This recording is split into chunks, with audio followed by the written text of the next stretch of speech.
Watson, Woods and Kuiper won, it matters.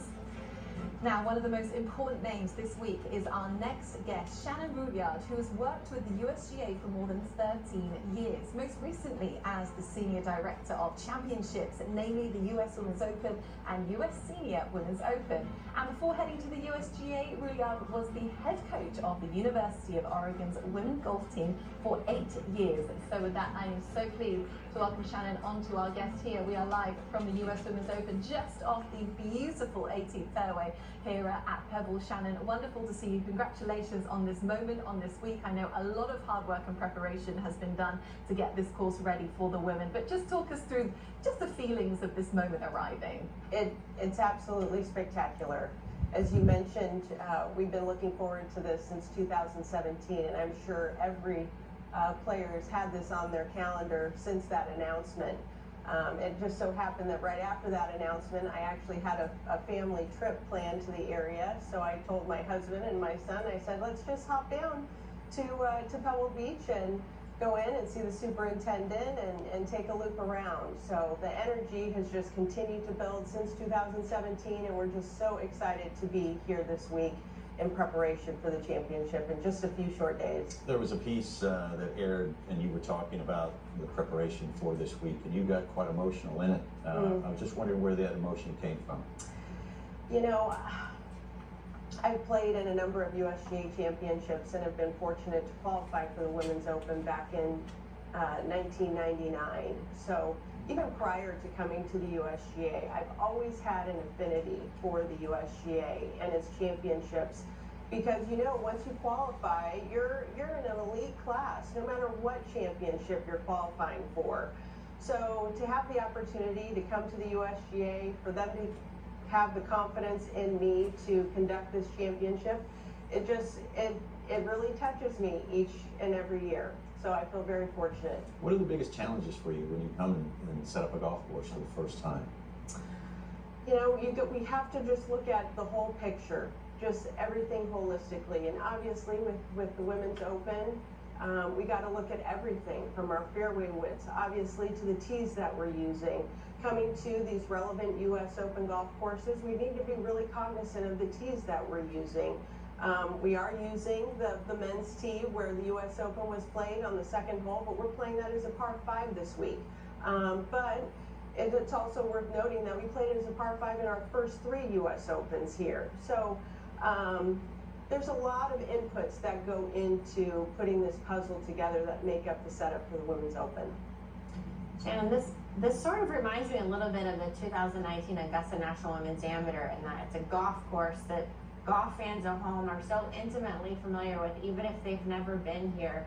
And so how do you strike the balance between putting on a championship where the women are playing a course that's familiar and it's played in a familiar way to the men, but then also it's unique in that obviously the women are different? Right. I think, you know, we're all interested to see how the women play Pebble Beach, including myself. You know, we put together this test and what we think is going to be the right test, but we really don't know at a new venue like this.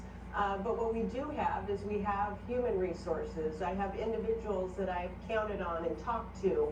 You know, I've spoke to Jason Gore, you know, right away, because he's played here many times.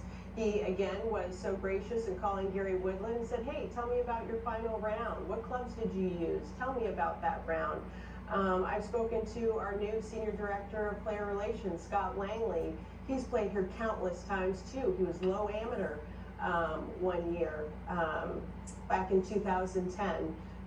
In addition, Casey Boynes, who's been a long-time caddy here, 40-plus years, saying, hey, you've been out here, you know this course better than anybody else.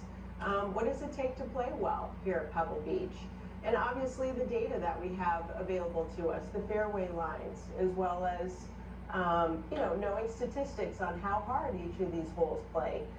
Again, going back to all these different inputs and putting them together to make the Women's Open setup. And looking at the challenge that they will face this week, I know you've sort of narrowed the fairways. I know a big sort of goal of setting this course up was to give the women a very similar challenge to what the men face. How have you gone about sort of creating that experience for the women this week? Sure. You know, we looked at the resort widths, but we also had at our fingertips the fairway widths from the 2019 U.S. Open, and we really just kind of put them together.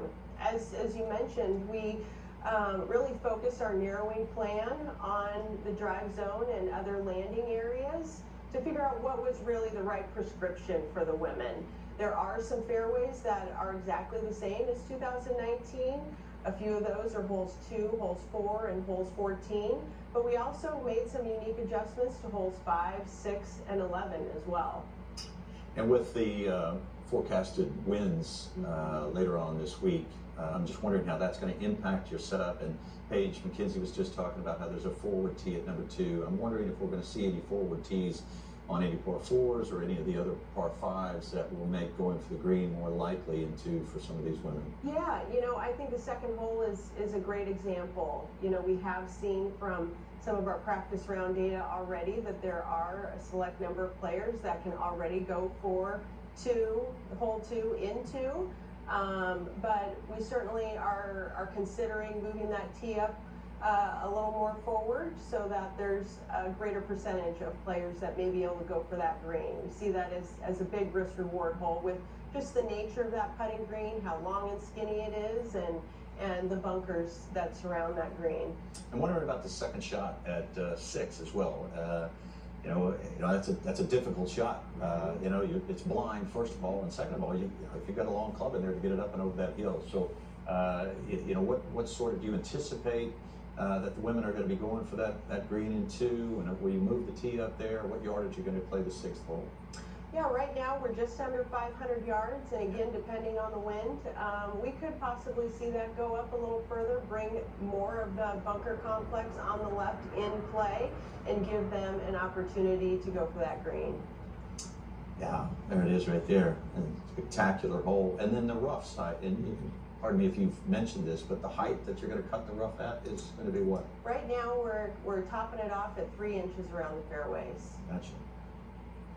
Shannon, was there one hole in particular that gave you a lot of angst, that you spent a lot of time mulling over what the strategy is? Yeah, I mean, it probably is important to you all, the 9th hole. The 9th hole is just going to be a beast. But you know what? It's a beast for the men too. When we go back and look at the statistics from 2019, that was the #1 hardest hole at that U.S. Open. So I would certainly anticipate a similar outcome as well for the women. But the 9th hole for sure. Just the nature of the terrain, the architecture there, the nature of the putting green, the approach, it doesn't lend to hopping the ball up with that slight elevation. And that's a big tee shot. Although, in what we've seen thus far, there are players that are able to get it down to the bottom of that hill. But we're also seeing players that are back up on the plateau too. So I think you're going to see a wide variety of shots there. And just finally, Shannon, I mean, you have been a part of many championships, you've set up many iconic courses, but you know, what makes must-watch TV? It's a US Women's Open at Pebble Beach on primetime TV. How much do you think, what will Pebble do you think this week to elevate the women's game on a platform that we've never seen before? I mean, let's face it, it already has. Look at all of the enthusiasm and media coverage that just coming to Pebble, and we haven't even hit our first tee shot yet. It's going to take the women's game, women's golf, to another level. And we're just really excited for what the future is going to hold, especially with 3 more women's opens already on the docket. That's right. I mean, Shannon, the course looks magnificent as always. You've done a wonderful job. So thank you so much for your time. Really insightful stuff indeed. Thank you. Thank you. Okay, have a wonderful week. Well, Shannon did just mention it. We have got 3 more US Women's Opens to be played here at Pebble Beach.